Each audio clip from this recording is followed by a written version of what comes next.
to start, I know we want to talk about the present and the future, but I want to start about your feeling today. Do you feel finally like an insider, or do you think that you are tagged by people and caricatured as the perennial outsider? And if with your permission, I'm going back there yeah, now. because I realized I've got my back to your lovely audience, so Yes. can't do that. Do I feel like an outsider? No, I don't. Actually, you know, what I actually really feel like, and I get asked this question a lot when it comes to, when people talk about the media. So, you know, there's this kind of often love and hate relationship that we have with the media, and some people have with the media. But whenever I've been asked that question, I've always answered something which I honestly feel. And that is that I started quite early in the film industry. I started when I was just before 18. And since then, most of the media people have been part of my life, whether it's the media, whether it's the audience, whether it's our supporters and our fans and the people who come and watch our movies, who I think, you know, without them, we will not be who we are. I feel like they've all been a part of my journey. Like, I feel, I've said this before, like it's almost like you're a family. Now, sometimes that family is dysfunctional. Sometimes that family is happy. Sometimes that family is loving with each other, supportive in your good times and your bad times. And sometimes you have fights and disagreements. And that's really the way that I feel about not just the media, but also my place in the industry. Like, whether it's my colleagues, whether it's the people who I'm working with now. Today, right now, I'm on a film set with Akshay Kumar after a good few years, but we've been working together. He's one of my first co-stars I ever worked with. And when we're together on the film set, there's just such ease. And he's a true friend. If you had to ask me, what is it like, what is our dynamic like, he's a true friend. He's somebody who I trust, who I care for, and who I know cares about me. So the relationships that I've built in the industry, and even with my friends in the media and colleagues and the people who we work with, they're genuine relationships. They're true relationships. But, you know, you make it sound so easy. You know, we're here today celebrating not just women, but also men who are allies. And you come from a family of daughters, of sisters. And I know that they're, you know, very, very private. And I'm not asking you so much about them as I'm asking you about the experience of growing up in a sort of brood of sisters, as it were, and possibly having to maybe be responsible, be the public face of this family, almost look after them, which 20 years ago would have been considered a guy's job to do, the guy in the family.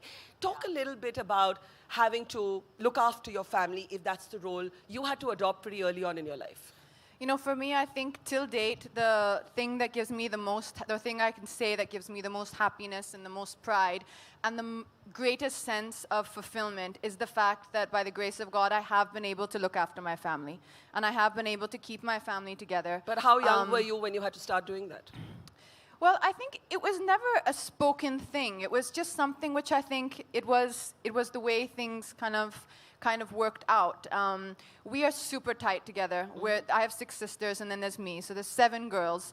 And when we're all together, I just love that there are 7 girls, right? I mean, I think that's applause-worthy. Yeah. In a country where we're still judging families for producing, you know, not producing boys. But go on. I know. Every time I think about that, I really feel that I'm extremely blessed and extremely lucky to have an entire support system in my own family. I mean, just think about it. Like, see, just count the girls on this row. 1, 2, 3, 4, 5, 6, 7, and like that could be your whole family. Yeah, that's like your football team. You know, that's your circle. And you know, we're so close. Just now, my sister got married in Colorado. And we were all there together getting ready and, you know, wearing our dresses and really excited. And I was just looking around the room and feeling that how blessed I am really to have a family like this and to have that kind of love and support from my sisters. And I'm so proud of all of them. I mean, we have 3 doctors in our families, not medical doctors, but PhDs. And we all have, oh, sweet. Feel free to clap. You don't have to be stingy with your applause. Yeah.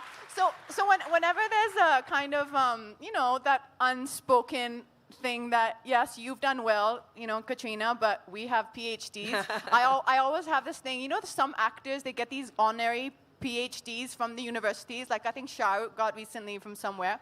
And I'm like, I just might come up with one of those. I just might. But They're incredible. They're all so, we're all so unique. We have one brother, one boy in the family, and oh, he's just the sweetest because he's one of those boys who have become 6'2", tough-looking guy, but is such a gentle heart. So if you ever tell him that you're having a problem, you're like, an emotional issue, okay? Maybe you're having a problem with, a friend or something. He will be the best listener. He'll be like, oh, I understand what you're saying. And I'm like, how have you cultivated this incredible knowledge of women? Because he's just surrounded incessantly. I mean, if Seven Sisters doesn't do it, I don't know what I will. don't know what will, that's true. But, I want to ask you something. There is a public image of people who live in the public gaze, and then there is who they really are. And I find that with women, we get boxed in and stereotyped, and there's a narrative that's built around us. And this possibly, I have no sort of sense of living in the public gaze like you do, but even someone like me has experienced this. They'll construct a little narrative around you, and it doesn't matter how far from that narrative you actually are. Do you sometimes feel condescended to? Do you sometimes feel patronized in the way that you are caricatured? Do you feel trivialized? Do you feel underestimated?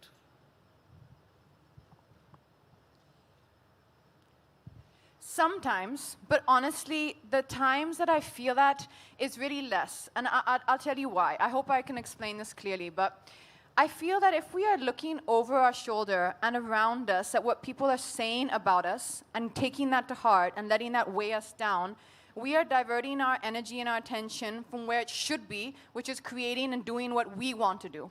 And nobody can tell me what I want to do and what I can do. That's for me to decide. And if you believe in yourself and you believe in your dreams and you're clear about what it is that you want to achieve, then I don't even let what's happening on the left and the right, or let people's comments or the naysayers, I don't even let that come into my vision. Because but it couldn't have always been like that. No, it wasn't. I mean, always, it's it been wasn't always 17, like that. 17 years now in the Yeah. industry? Wow. But know. at 17 years ago, when you were caricatured or trivialized or patronized? I used to feel bad. That's a good way of putting it, because you're asking me that question today, actually. Yeah, I have to think about it that way. No, I would feel bad. I would feel that, I would just feel that people were so quick to make assumptions and judgments without really giving you a chance of getting to know you. But even having said that, sorry, I know it's sounding like I'm just singing like all these positive songs right now. Of course, there are other times that have been difficult in my life, but I still feel that I haven't, for the most part, people have been supportive, and people have been pretty good with me. What is the most, I'm persisting with this because I have a sense that what happens with women is we soldier on, and it's almost like this brutalization. You just internalize your tough parts, and when you look back at your life, you're like, oh, it wasn't that tough. Yeah. You know what? Men don't go through the shit we go through. So the question is this. You can bring that on, yeah. The question is this. What is the most hurtful thing you've ever heard said about yourself that actually broke your heart or interfered with your sense of self or got under your skin, where you spent an evening saying, why, how dare they see me like that? I mean, the most hurtful things or the tough things that I've had to deal with in my life have not come from honestly people in the media or from people around me. I think what you're saying is right in a way. If I give it a minute and think about it, it's probably because it's now become my inherent nature to fight for everything. That's what I'm saying. Yeah. So I don't notice your it. second Yeah, nature so- to fight, and the fighting becomes and the normal. fighting becomes normal. So I think my constant perseverance and my constant, which is I think all of our constant struggle to fight and to push for what we believe in and to make happen what we want to happen in our life, and to not be seen as an overpowering or overly domineering woman just because you have a point of view. I think that's something which you can sometimes, Are you defensive about being seen as domineering? Do you feel there's pressure on us to not be domineering? It depends in what industry you're in. I mean, there are many, many times, and there's been many times in my life where you are at a table and you're surrounded primarily by by people who are men. And you can tell that after you said one or two lines, the third line is not welcome, whatever it is that you're saying and however valid it may be. And I think that's something which is kind of almost subconscious. A lot of times people don't realize what they're doing. But as you said in the beginning, when you said that, there are a lot of people who are not like that, there are also many, many people who throughout, especially when I was, in my teenagers, just stepping into the film industry, finding my voice. There were many actually, incredible guys who were the ones to encourage me in the path I was on and to find my voice. One of them being Kabir Khan, who was my first director I worked with in New York, and then we went on to do the Tiger series, Ek Tha Tiger. And he was such an open-minded person. He's a documentary filmmaker. And he is the kind of guy who was genuinely listening. Like, I mean, how many women here, just put up your hand if you know when a guy is genuinely listening to you? I mean, you know, right? Can I add a question to that? How many times do you feel a guy is genuinely listening to you? Like, literally, I was thinking when she was saying that, I don't remember the last time I thought a guy I was talking to was actually listening to me. Oh, no. I'm telling you. Oh, that's any guys here volunteering to listen? No, but seriously, raise your hand if you think men actually listen to you when you're talking to them. That's not enough hands. Katrina, continue with what you're saying. Yeah, no, it's not enough hands, but Barkha, I'm going to take you to meet some of my friends, because some of my friends are great listeners. I'm up for it. Okay. Ali's a great listener. The director, Ali Abbas Zafar, he gets on the FaceTime with me, and he puts the phone, we put the phone, and then we just start, and I don't stop. And he's listening. So there are some people who are incredibly supportive. But having said that, I think it's very clear. And as a woman, like you're saying, you know when a person's listening. And when I can see that the person is not registering or is not interested in what I'm saying, then I just switch off. I switch off. I don't try and push my point. I don't try and persist with my point. Are you non-confrontational? Yeah, I think so. Unless there is, unless it's a matter of self-respect or dignity, at the most, apart from that, I'm a very, very non-confrontational person. And why is that? Do you think that's a female thing?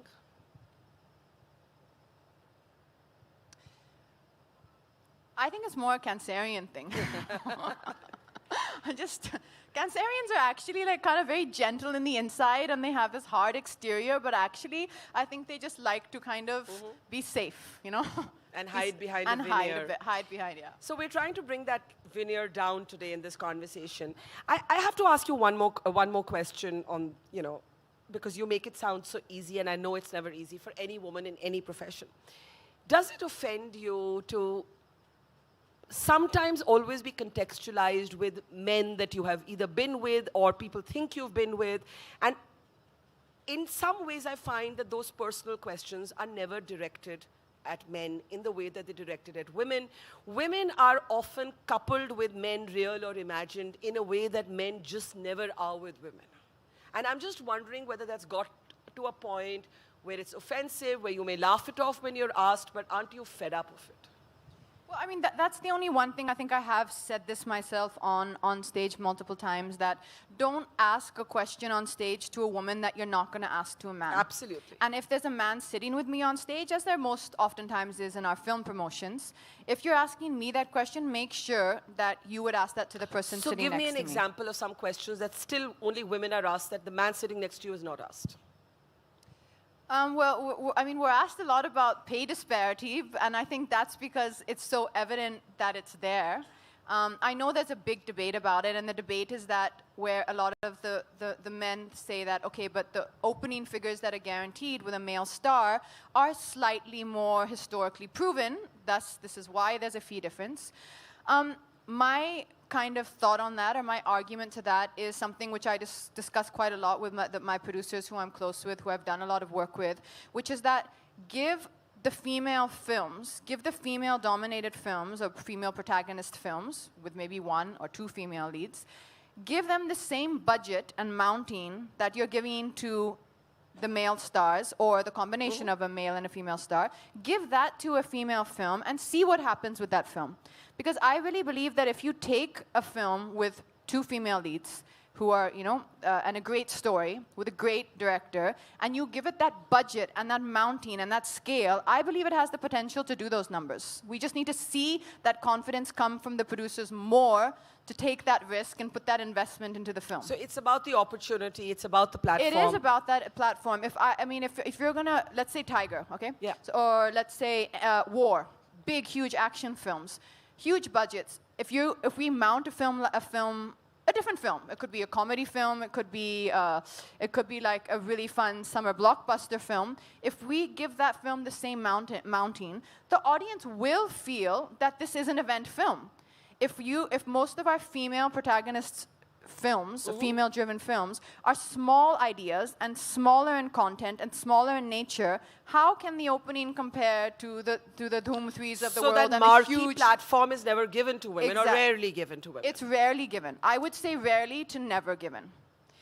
Does that not make you angry? It doesn't make me angry. It makes me super passionate because it is my ambition to try and make this happen. I mean, of course, we're seeing incredible female-driven films that are happening on many other types of films, like the slightly more story-driven films. But I want to see a film with just not supported by men, with the same budget that you give to, the big action franchises.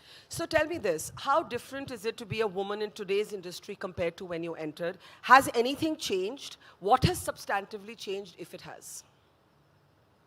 And if nothing has, say so. Thank you.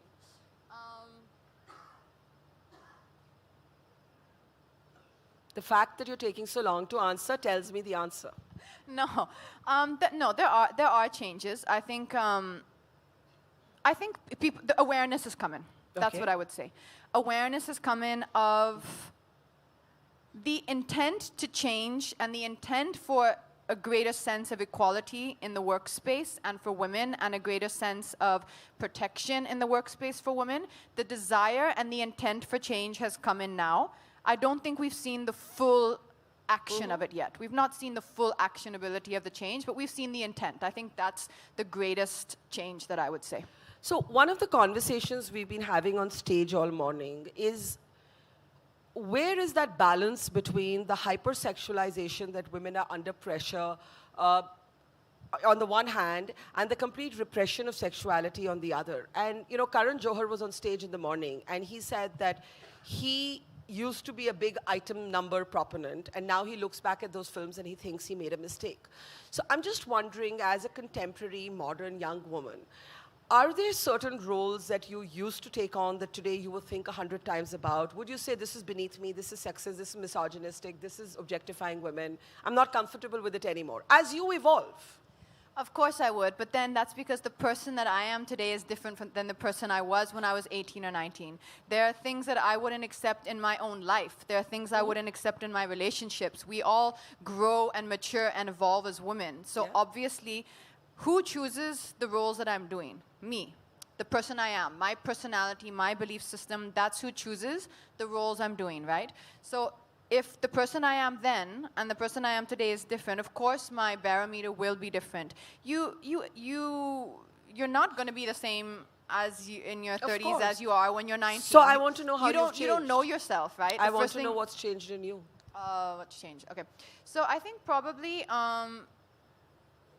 the roles that I look to now need to have a little bit more personality. I think before there is a phase in our life, I think, when we're in our early teens and we're still discovering ourselves and we're having fun and life is seeming really fun. Like, I remember being on the sets of like Singer's King and Welcome, and just everything in the world seemed so happy and fun. And that's what I was doing. I was having just a really, really good time, and I was enjoying being part of this incredible world of cinema. Today, when I hear a script, I kind of just hear it like this, and all I'm hearing to do is to hear if there's something that I emotionally connect to in the story.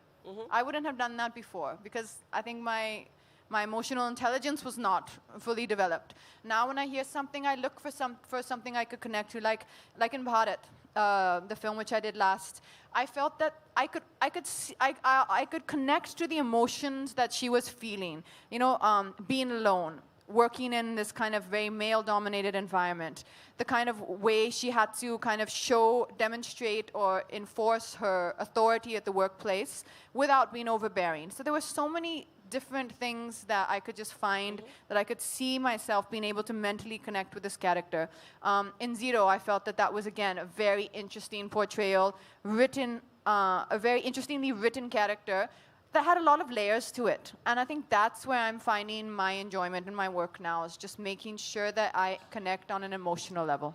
What do you feel about ageism and the fact that this is something that a number of women have brought up, and you actually have stalwarts like Soni Razdan and Neena Gupta saying that nobody writes roles for women our age, but men do get to romance. It's almost like men are these eternally young creatures in this film industry, and they're constantly romancing women, sometimes 20 years younger, sometimes 30 years younger. It's kind of insane.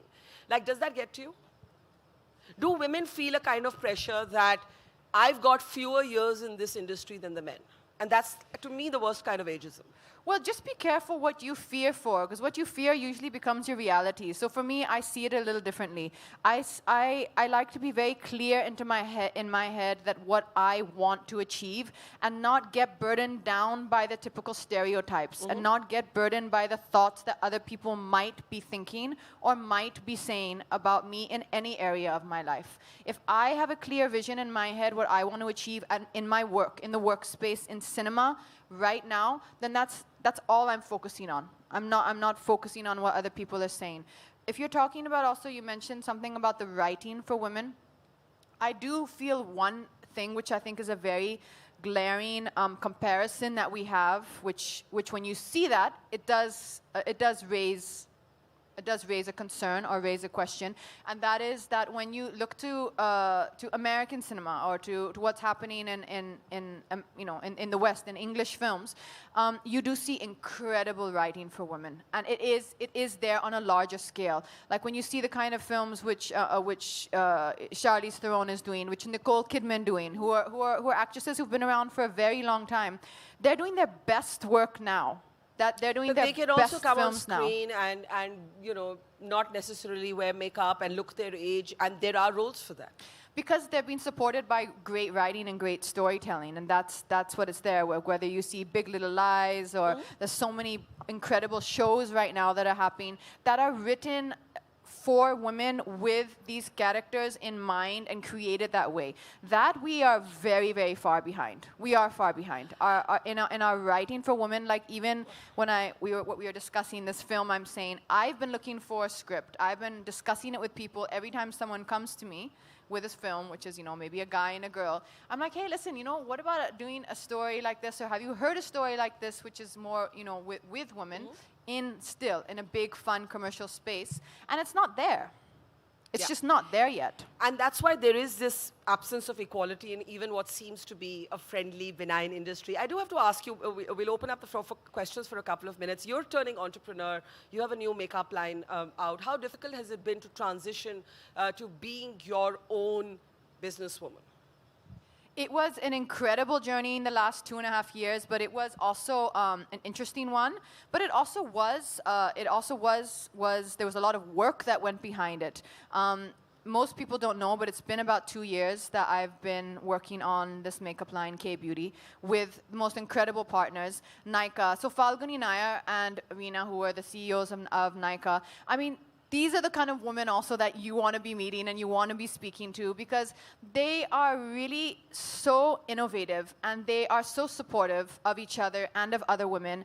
And I've had the most incredible time putting this line together, and it's been a huge dream of mine, because after my experience in the beauty industry with the advertising I did for many brands, before I created we created K-Beauty together, I felt that I wanted to now say and to talk about beauty in the way I wanted to. And that is that it's completely inclusive. There is no ideal standard of beauty. There is no image of beauty. It's being who you are. It's being comfortable in yourself. And it's having fun with it. That's why Falguni Nair and Veena gave me the full freedom to do this incredible video which I did, which was the 1 minute kind of ad I created with K-Beauty. There was no product in it. It was just written beautifully by Zoya Akhtar based on our conversations about what we felt women are today, what women feel today, in a fun way. And we just sat, I called up all the women who I love and who I admire, whether it's Raja Kumari or Kusha Kapila, who's just so much fun and so full of life. And these are the most incredible girls who came down, Saina Nehwal, Nayantara, who flew down from the south, and just a bunch of women who came. They came for me. Let me tell you that also. So when women want to come together and support each other, you can create beautiful things. They came for me. There was no cost involved, and they just came to support me. And that honestly was one of the most beautiful experiences I've had in the last few years, because I just picked up the phone.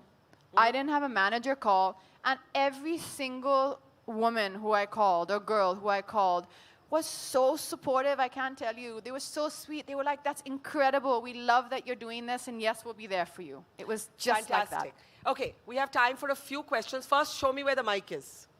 Okay, so I'm going to give a question to this young girl in the yellow shirt. Yes. Hi, Katrina. So we've seen your journey over these years, and we've seen how you turn into the superstar that you are today. But I just want to ask you, what is the message that you want to give out to thousands of girls out there who move out of their homes at such early age and just to follow their dreams? And how do they just not lose out on that motivation and determination while they face the struggles in any industry they're in? So what is that message that you would want to give out to people, to girls especially? Should I ignore that?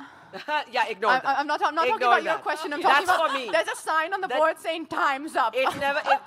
I'll rephrase that and say our time is now. Okay. Just go for it. Sorry. So I would say, because time's up, I'll keep it short. I would just say one thing, which is that don't be afraid of hearing rejection. Don't be afraid of facing rejection.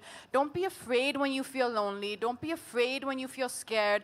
Don't let that stop you. You know, I think what was a great learning for me is that, you know, courage is not the absence of fear. It's the perseverance in the face of fear. So don't let these things stop you. Don't let them stop you, because you know what happens? When I used to do this a lot. I used to look at other successful people, even my colleagues, and feel, oh, you know how they're doing this? Because they're not insecure. They're not scared of anything. Oh, they have absolute belief in themselves. And one day I realized that, hey, one second, that's probably not true. I think every one of us, and definitely me, we wake up in the morning, on some days it's a great day, and on some days you feel insecure, you feel you look terrible, you feel you're not doing good, you feel all the insecurities that we can feel. You have to face that and keep on going. Don't let that stop you, because most of the time it's not other people who stop us, it's ourselves and our own fears. Thank you. That's well said. Here in the front row. Just pass her the mic. Pass her the mic. We've got a packed house for Katrina, so we're going to have to be a little agile with the mic. Yes. Hi Katrina, I'm a hugest fan of you as a person you are. I've been following you and I can relate to you a lot because you say that you're shy and introvert. So we do have a lot of feelings, but sometimes it's not so easy for us to express ourselves, and you know, sometimes extroverts, you know, they having some conversation and sometimes we feel that we might be right, but we're not able to express. So how do you manage social interactions and making your voice heard that time? It's a tricky situation. Are you shy? Yeah, it's hard. It's hard. It is hard. Even sometimes, I mean, you want to, what it is, I think, those people who are naturally more shy and introverted, you only want to be in situations or social gatherings where you feel completely safe and protected. So like with your best friends or your family. And there So you have a blast. when do you drop your guard?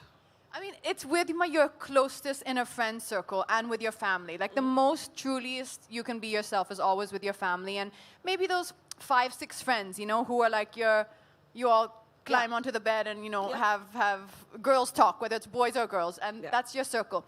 But in other work situations where you have to hold your own and you have to be taken seriously, then those are the moments where you need to focus on what it is that you want to do. And don't let your personality, always remember that everyone in that room probably is feeling the same fear and insecurity you're feeling. They're probably feeling as awkward as you, as uncertain of themselves, as uncertain of their voice, but they're not letting it stop them.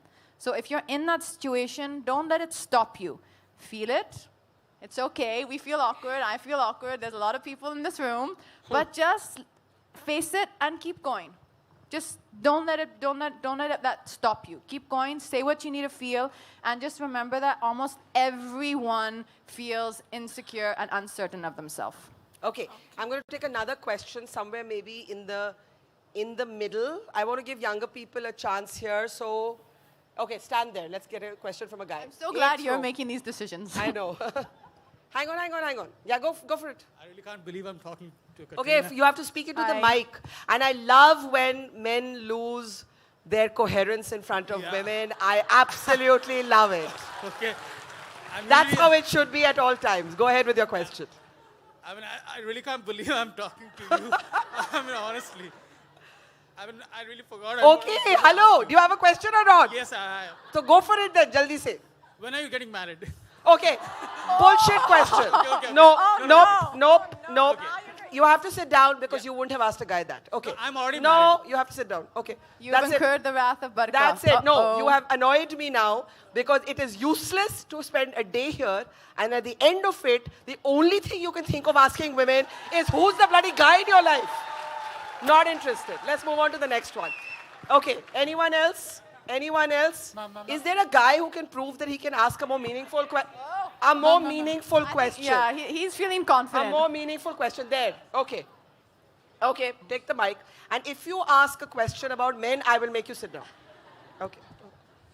First of all, Katrina, congratulations for the K-Beauty. Thank you. And you are at 29.9 million followers right now at Instagram, so it will be 30 million very soon. Thank you. And I would like to add that even your siblings, sisters or a brother, they are saying that you are not having doctor in your name. And Question. Counter to that is they are not having Madam Tussar. There are no coherent men in front of Katrina Kaif. Just This a moment. is my opinion. Let me continue. Jaldi karo. None of your siblings having their statue in Madame Tussar also. So this is one of the best thing. And I would like to ask you when we can find Suzanne ma'am on this stage. Okay, I'm going to ask a woman to ask a question because I think the men have lost it. They have simply lost it. Second row, third row here. Yes, in the black shirt. No, pass her the mic. Pass her the mic. One more chance? Okay, you and you. Go for it. Please ask a question. I think this is the impact you have on these guys. Okay, Oh, okay, they're one having question. One question. conversations. One question. Okay, this is a sensible question, I promise. Yeah, I promise. मैं Please- पीटूंगी तुझे Yeah, आके yeah, तुझे yes, ma'am, sensible yes, question ma'am, नहीं पूछाते. हाँ. Come on, we have faith in you. Ma'am, you stated the fact that you're a true Cancerian, right? Yes. So I am also Cancerian, and it is really a pleasure to ask you such type of questions, which is really personal to me, all right? So, as a true Cancerian, I feel that, It's not possible. The feel- guys can't ask questions. no, I feel that That's it. rejection. Stand. No, please. Stand. Ma'am, you how have, do to, you you have handle 30 seconds to rejections? complete your question. How do you handle rejections in your life? How ma'am? do you Because handle rejection? Rejection. Okay. There you go. All We right, got that's a to the question finally. We got there in the end. Patience, but it's there.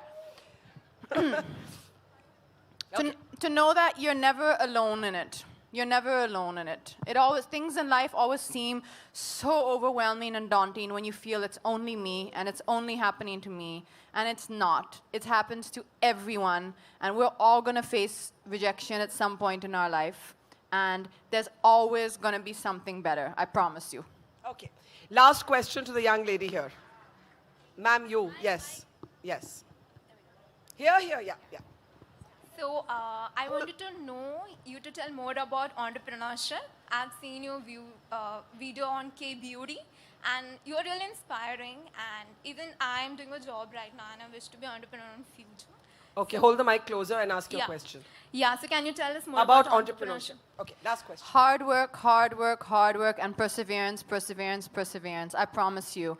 I mean, just to get that video done, it was 3 months of night and day, round-the-clock work, and I've got a fantastic team and a fantastic partners in K-Beauty, but still, it was 24 hours, constant focus on what your goal is, and just be really clear what you're trying to say. If you have a product that you wish to engage with or launch, or a business, maybe it's an app or a mobile app or some sort of digital app, be clear what it is you're trying to say with the product and what you want to do with the product first, rather than just looking at the business that you want to entertain. Okay, I have to ask you something. Do you ever get angry, and what makes you angry? Do I get angry at what makes me angry? Oh yeah, I wish that sometimes that the bad things about me were not the bad things about me. Yeah, like I wish I was more like that person and more like that person. But I think I'm hard on myself, and I think that's we all are hard on ourselves. And I think that's one of the things women need to stop being. Thank you so much, Katrina Kaif. It was wonderful talking to you. You know, these men were all asking great questions all day. And then you came on stage and something just happened to them. I'm sorry. No, I'm don't so be sorry. Celebrate it. Let's give it up for Katrina Kaif. Come on. You loved that conversation. Let's give it up. Thank you. Thank you, guys. You were an incredible audience, and it was so nice being here with all of you. Bye. Have a great rest of the day.